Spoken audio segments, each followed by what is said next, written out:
Go lover, don't you dare slow down.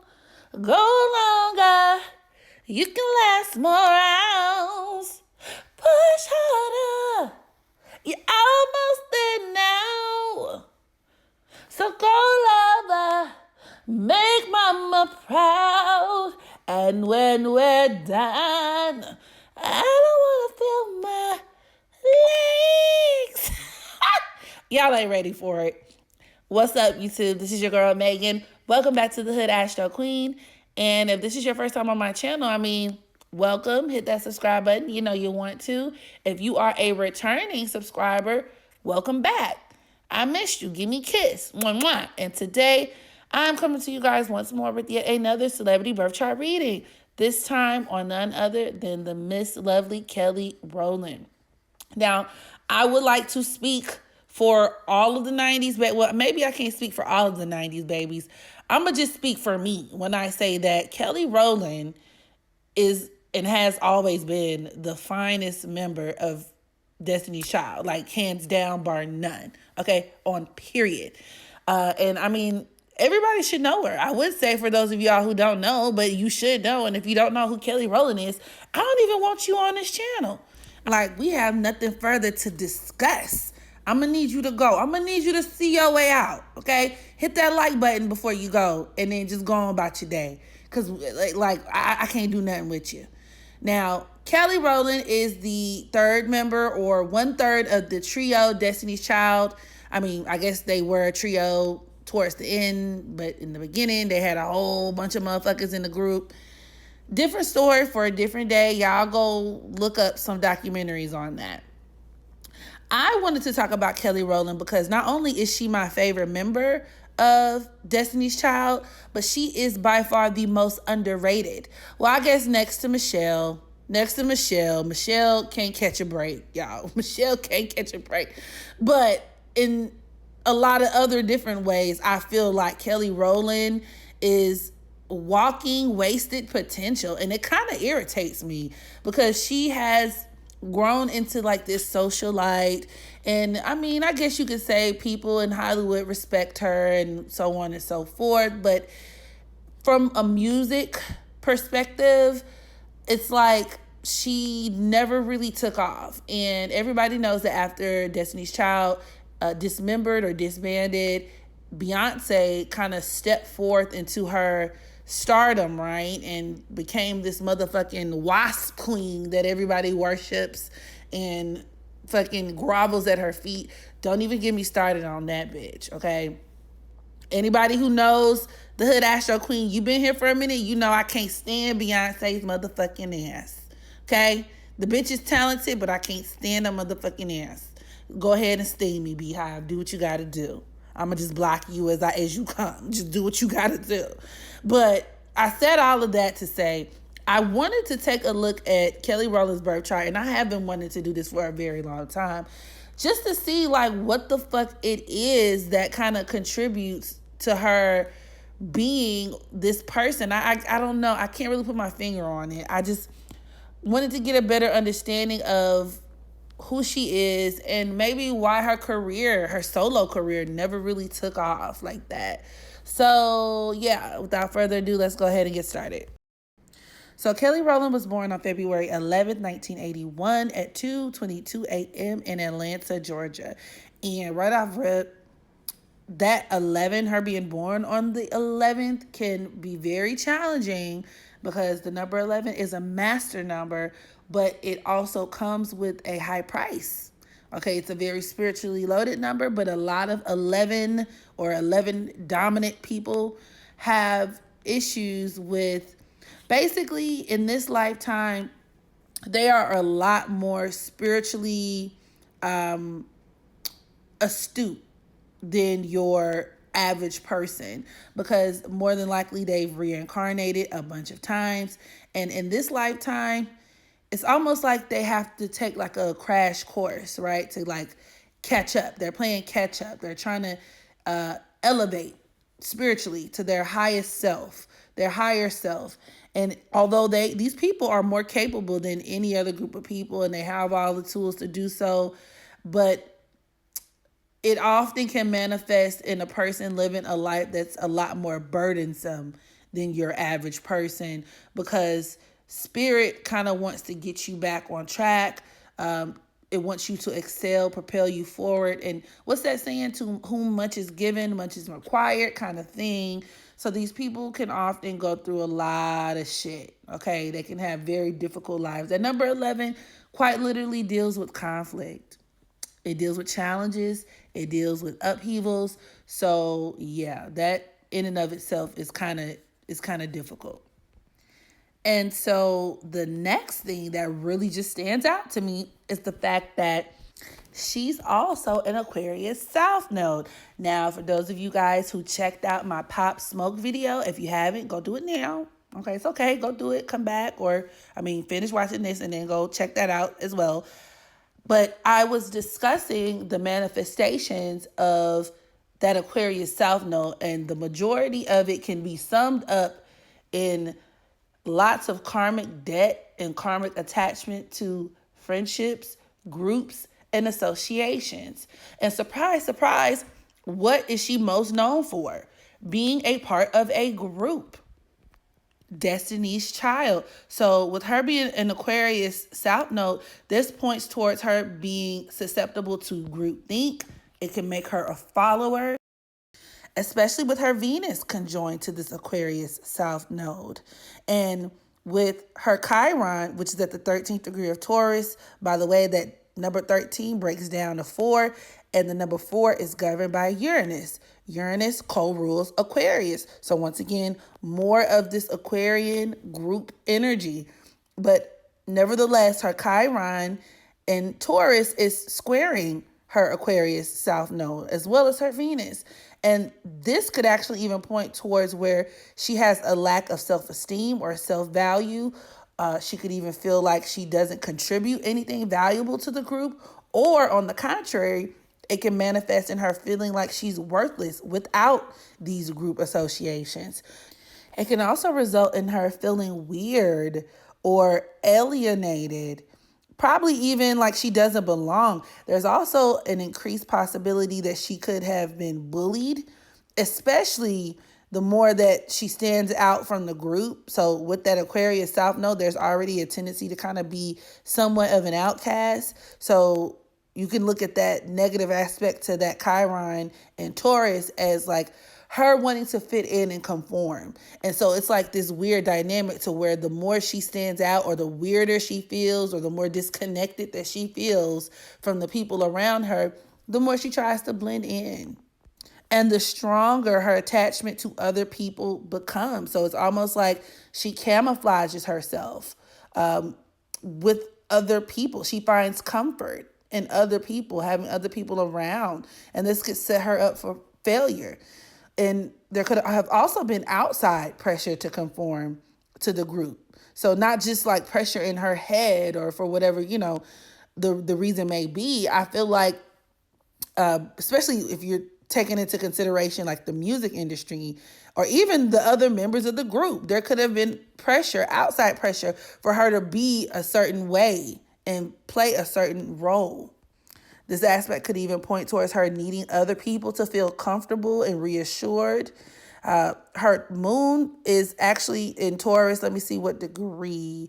Oh, it's actually at the 16th degree of Taurus. And that number 16 deals with tragedy and catastrophe. So, there's that. And it's actually squaring her Aquarius South Node as well. Now, this could actually point towards the sudden death of her mom. I believe her mother died a few years ago. And it also can result in a person who has like a sudden separation from the mother, to where it's like they either didn't grow up with their mother. There's some type of emotional or physical distance. And I do believe, if I'm not mistaken, she was actually raised by Beyonce's parents. I'm not really sure what the entire backstory behind that is, but that could definitely be explained with her Taurus sun squaring that Aquarius South Node, or her Taurus moon squaring her Aquarius South Node. It could deal with her, once again, growing up with friends, or just having a either unstable or very unusual upbringing, or unusual dynamic between she and her mother. Now, A lot of this Aquarius South Node energy is reinforced with her Uranus being at the 29th degree of Scorpio, the number 29 again, the anaretic degree. And this could reinforce this past life attachment to groups and friends. And these relationships, these friendships are most likely filled with lots of tension and jealousy. Also, not for nothing, Kelly Rowland is an Aquarius sun. Okay, her sun is at the 22nd degree. The number 22 breaks down to 4. Once again, 4 being ruled by Uranus. She has lots of Aquarian energy in her chart. And her sun is actually squaring that Uranus at the 29th degree of Scorpio, which further, reinforces and can point towards family issues, but it definitely deals with self-esteem issues. And she has lots of indicators of that, to where she tries to be kind of hard on the outside, like a tough cookie, a tough shell on the outside, but inside she's falling apart. And then it also reinforces this theme of, like I said, jealousy, backstabbing. I also keep getting sabotage intuitively. I'm getting the word sabotage. I feel like there was some sabotage going on within Destiny's Child. Now, we can ask the question if it was like done by Beyonce or the other members of the group towards Kelly, or if it was the other way around. I don't know. But I do feel like, especially with that sun in Aquarius squaring her Uranus in Scorpio, there was definitely some sabotage. And there's a lot of underhanded, backhanded shit that goes along with her being a part of that group. Okay? Destiny's Child had some shit going on, which I don't think anybody should be surprised about. Now, her Chiron and Moon are also squaring her Leo North Node, which points towards her self-esteem and confidence being severely damaged. I'm going to just be honest. Kelly Rowland's self-worth is trash. She needs to develop the confidence to shine on her own as an individual. And this square between that Chiron, Moon, and her Leo North Node can deal with where she prefers to play it safe, as opposed to like risking her neck or risking her reputation to like step out there as a solo star. That Leo North Node does require you to shine on your own, independent from a group. And although she had like a brief little solo career, she did The Dilemma with Nelly. We can like name like 3 other songs off the top of our heads. She, for the most part, her career as a solo artist was like severely handicapped. And that's where the sabotage comes in. Because, like I said, based off of some of these aspects, I feel like it's a combination of like self-defeatist kind of thoughts and a lot of just her natural programming with some of these aspects. But some of it could also be coming from her environment, the outside as well. And you could even look at that square between her Chiron and her Leo North Node as there being some type of issue with her within the industry, right? So maybe it's even to the point where she doesn't fit a certain mold that is required for her to be produced on a mass scale. What that is, I'm going to leave y'all to insinuate that and then put the pieces together yourself. But that could definitely be the result of that Chiron and Taurus squaring that Leo North Node. The Leo deals with the entertainment industry as well. That Leo North Node also calls her to be a person who is very much passion driven and who is not afraid to be bold, to be daring, like I said, to be on her own and taking the spotlight, shining, being a star.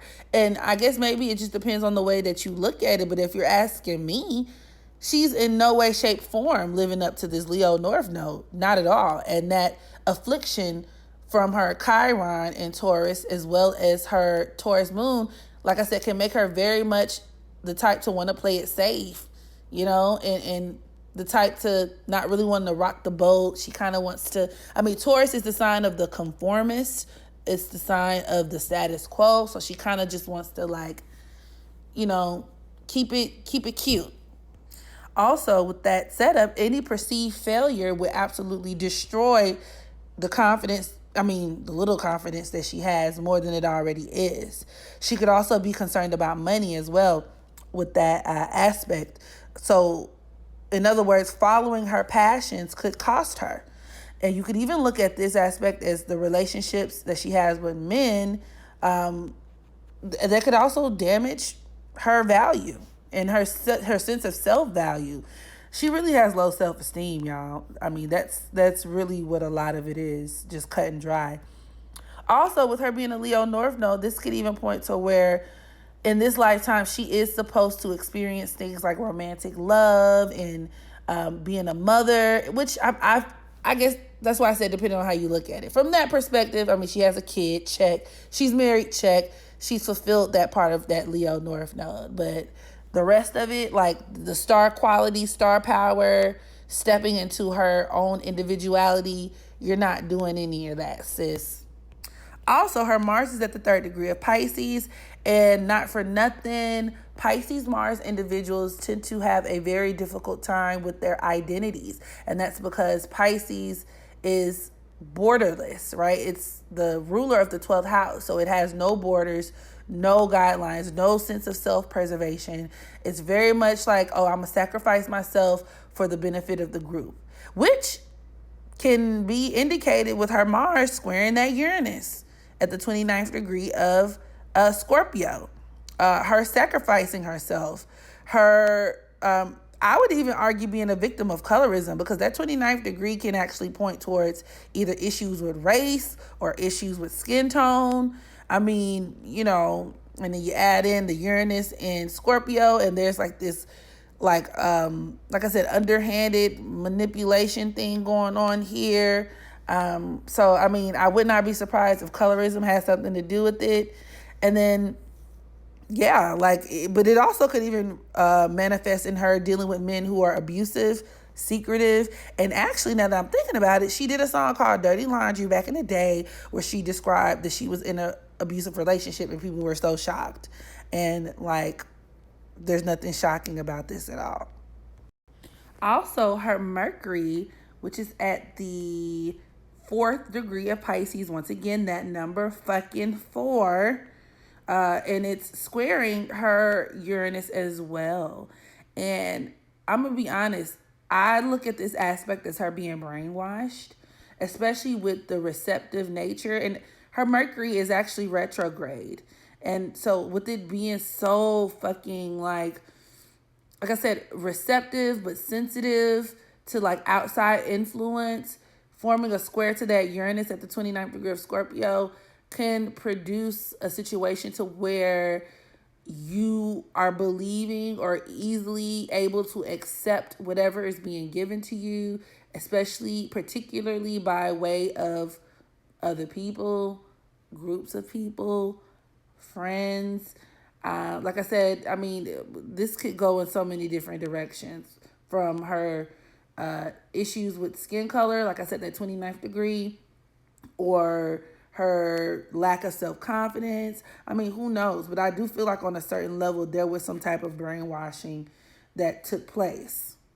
Now, on a more positive note, because, you know, there's good and bad to everything, her Venus is trining her Jupiter, which is at the 9th degree of Libra. Now, that points towards the more harmonious or more positive side of her being involved in a group. Her having lots of success by way of her relationships with other people, by way of her partnerships, her being in a singing group quite literally. Same thing goes for her Venus trining that Saturn at the 9th degree of Libra. That can also make her very much about her business, especially with her Venus at that 8th degree of Aquarius, because the number 8 deals with like business. And so can Saturn and Libra, like business contracts, business deals.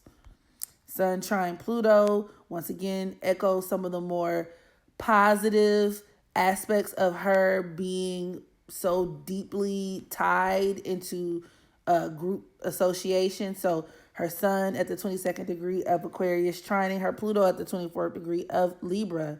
So, I mean, you could even look at that as her literally like knowing the right people being in the right places at the right time for certain things, and her just being exalted by way of being a part of this set group, this legendary group.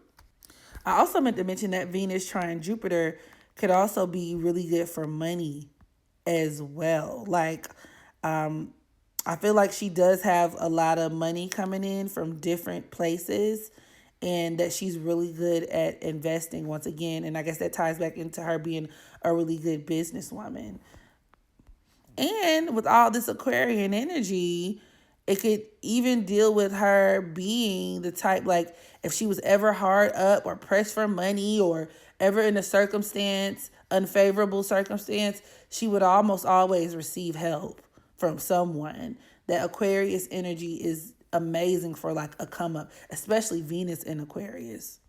Also, with her Mercury conjoined to her Mars in Pisces, this is a very interesting combination because traditionally speaking, Mars is a very competitive type of planet. And in conjunction to Mercury, this can translate into a person who is very outspoken, but also very competitive, particularly as it pertains to childhood friends, siblings, and of course, it depends on, other factors.